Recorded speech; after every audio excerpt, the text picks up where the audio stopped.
Hey, shalom, shalom, shalom, shalom. First and foremost, giving all praises, glory, and honor to Yahweh Bashim Al Bashim Hakwadash. Giving double honors to our apostles, the elders, a great millstone, shalom, salutation to you, sensei Akims across the four winds. Pushing this truth with sincerity of heart. I'm your fellow servant, Kasamagan from the DC camp, coming at you through the spirit and power of Yahweh Bashim Al Bashim Hakwadash for the elect. And just want to make a quick one through the spirit. It's really not going to be long. I just saw this, and I just want to share this with with the Aki, man. Seeing the power, just another instance of the power of the Queen of Heaven, the spirit known as the Queen of Heaven, man. And that spirit, and at this point, I'm really convinced, like, one of the top demonic forces, well, the top two, I believe, man, they got to be the top two demonic forces right under Satan, man. The Queen of Heaven and Baphomet.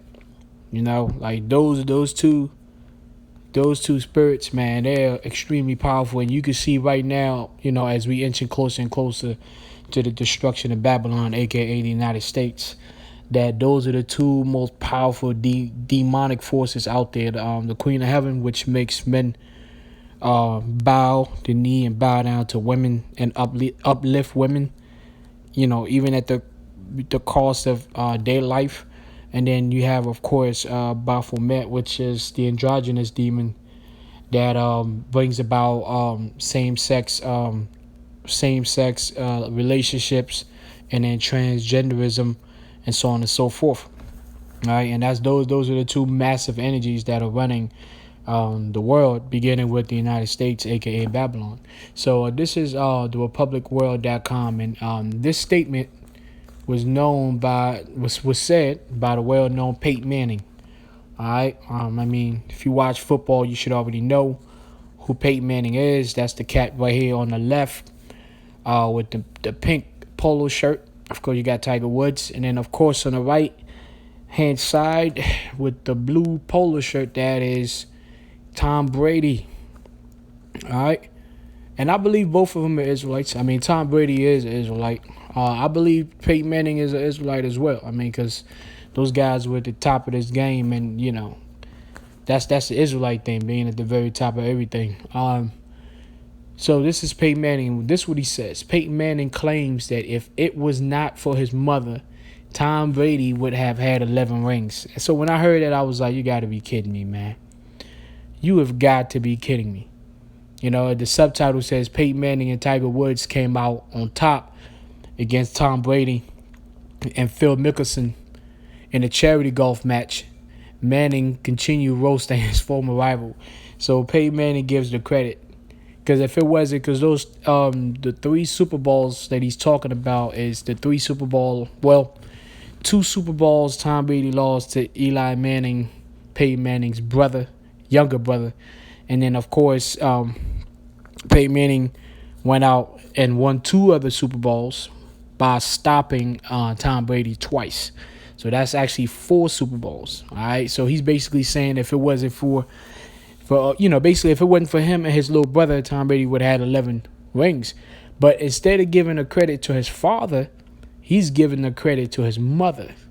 And the thing is, it's not even like, because sometimes like individuals will have a mother that's really athletic and maybe had played a certain game and then taught the children, but the father was just a regular cat. Even still, you still got to give the credit to the father, because the seed, you are of your father's seed, okay? But in this case, it's even more egregious, because his father is none other than Archie Manning, okay? A quarterback that was very, very good. He was kind of like brothers who watched the game, he was kind of like a Phillip Rivers, a guy who never really won the big games because his team was trash, but the individual himself can ball out. So, but he didn't give credit to his father, Elisha Archibald Manning III. But he gave the credit to his mother, Olivia Williams Manning. And that's just another sign of the Queen of Heaven, man. It's just, as a man, the men get no credit. You know, when you under that spirit, that's immediately it's kind of like, oh, I can give credit to my father who was actually a great athlete, but no, I'm gonna give a credit to my mother who was not an athlete at all, right? The reason why we were demanding and everything is because of our father, but he gave the credit to his mother. So it just never, ever, ever stops. As a man, as a real man, you cannot. There's no way you will want to leave a legacy here, and because we get no credit whatsoever. It's a toxic femininity and this anti-male, anti-masculine achievement. You have women working around talking about men ain't worth nothing but a check and sex, but the whole time men built the whole world and built civilization.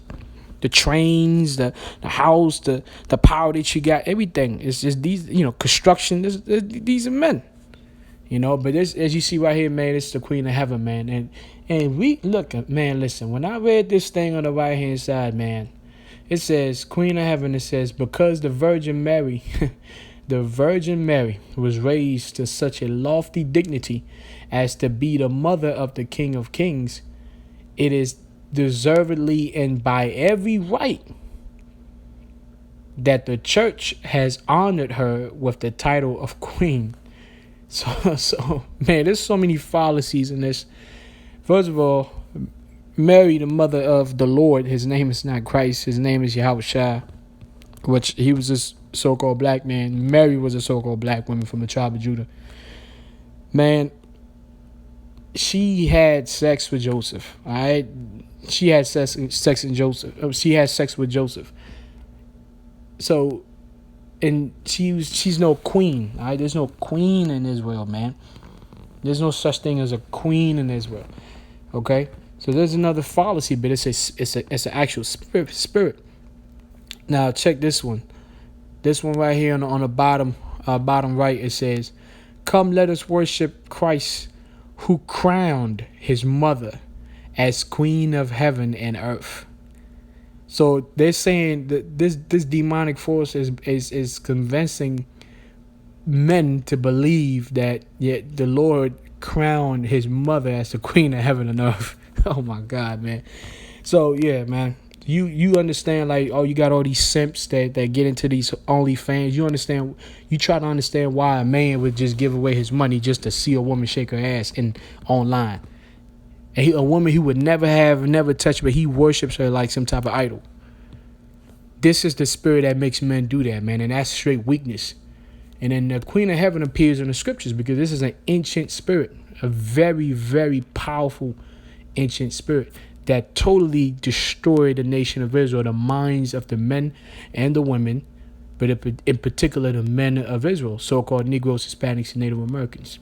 This is Jeremiah 7:18. It says, the children, as a matter of fact, 17, Jeremiah 7:17, it says, seest thou not what they do in the cities of Judah? All right. It says, and in the streets of Jerusalem, the children gather wood and the fathers kindle the fire, and the women knead their dough to make cakes to the Queen of Heaven, and to pour out drink offerings unto other gods, that they may provoke me to anger. You see that? So that's what Jake has been doing, and that spirit has been spread across the four corners, man. Even in the Muslim world and all that, a lot of their women vote. A lot of their women started driving. That spirit is creeping up even in the Middle East, man. That's how you know, like, this is the end, man. This is the end. And then you got the demonic force called, Baphomet and all the transgenderism. You got that going on full force. So, and again, you could go to Jeremiah. I'm not gonna, because it's pretty long. Jeremiah, the 44th chapter, Jeremiah he goes in on Israel, as Israel basically, not only are they baking cakes for the Queen of Heaven, they actually going back and forth in Jeremiah, the 44th chapter, going back and forth, explaining to Jeremiah why they're not going to quit doing what they're doing, giving reasons as to why they are going to continue to worship the Queen of Heaven. I mean, unbelievable back and forth between the men of Israel and the prophet Jeremiah. I mean, Jeremiah, the 44th chapter, is always a must read. Let's go to Revelation 17:1. It says, "And there came one of the seven angels which had the seven vials, and talked with me, saying unto me, Come hither, I will show unto thee the judgment of the great whore that sitteth upon many waters. That great whore is the United States of America, also known as the virgin daughter of Babylon." It says, and that whore, well, I'm just going to keep reading this. Verse 2, it said, "With whom the kings of the earth have committed fornications." The kings of the earth is talking about the other nations that have pretty much embraced the system. This system, the banking system, the more so-called morality of Edom, Esau, right? It says, "And the inhabitants of the earth have been made drunk with the wine of fornication," which is the philosophy. All right. It says, "So he carried me away in the spirit into the wilderness, and I saw a woman." All right.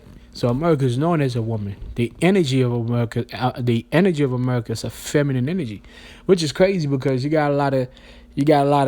have so much violence, and you have so many men that walk around with violence in their hearts at all times. Like everywhere you go, like even when you're in the gym, like everywhere it's just dudes just like trying to show their manhood, but really a man constantly being in that aggressive mindset for no reason is really a feminine trait. You know, like you have to be balanced. You have to know there's a time to be aggressive and there's a time to be relaxed.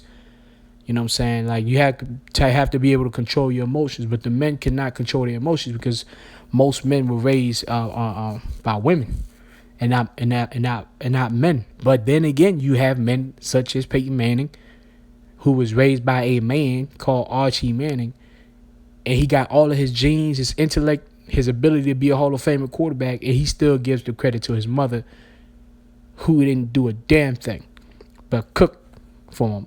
You know what I'm saying? So this is what we talking about. It says, verse 3, it says, "So he carried me away in the spirit into the wilderness, and I saw a woman sit upon a scarlet colored beast, full of names of blasphemy, having 7 heads and 10 horns." That's, of course, the EU. And it says, verse 4, "And the woman was arrayed in purple and scarlet color, and decked with gold and precious stones and pearls, and having a golden cup in her hand, full of abomination and filthiness of her fornication."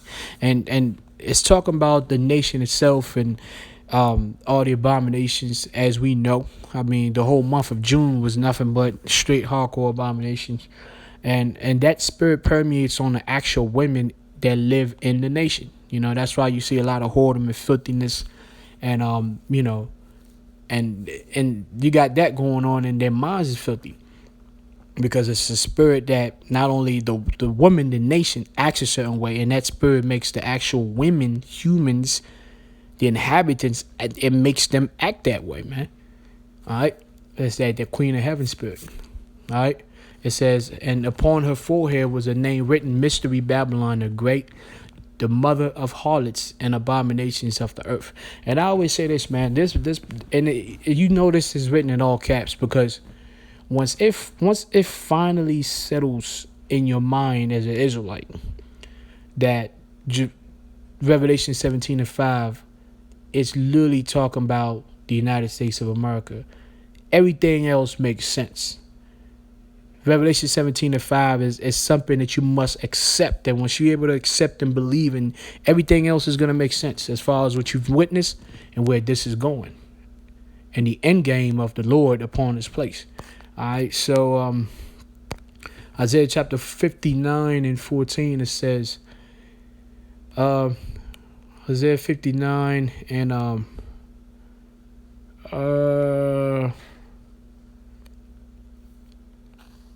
gonna start at 13. It says, "In transgressing and lying against the Lord, and departing away from our power, speaking oppression and revolt, conceiving and uttering from the heart words of falsehood, and judgment is turned away backwards, and justice standeth afar off, for truth is fallen in the street, and equity cannot enter."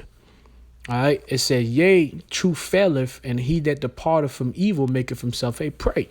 Which that's exactly what happens. When you start bucking against the evil and you choose righteousness as an Israelite, hopeful elect, all of a sudden you're a prey. Cancel culture, nobody want to be around you because you tell them the truth.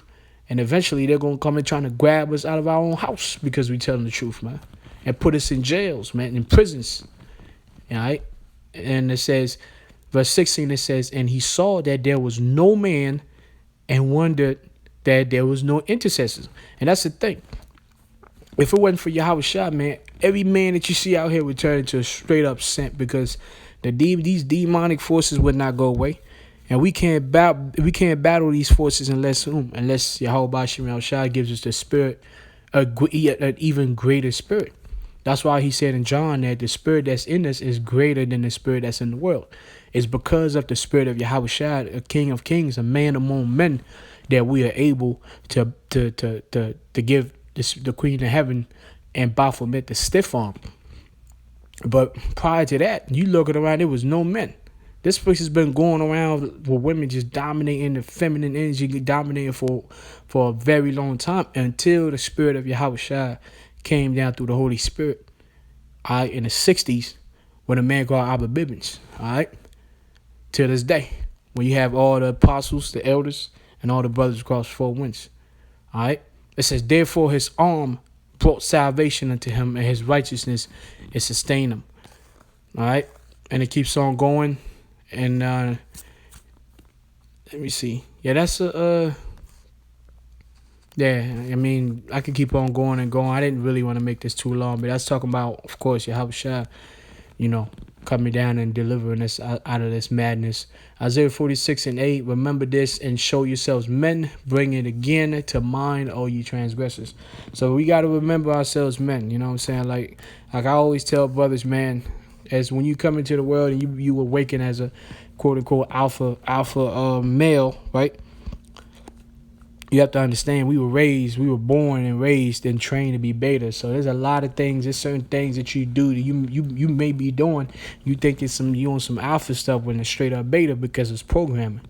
So when you catch it, you gotta call that out, man, and because that spirit ain't right. Right? Women worship ain't right. So with that, I'm gonna say call Halam La Yehovah Shema Shadaban, so our apostle elders, a great millstone. Shalom salutation to you, says that I can stay strong, stay faithful. Shalom.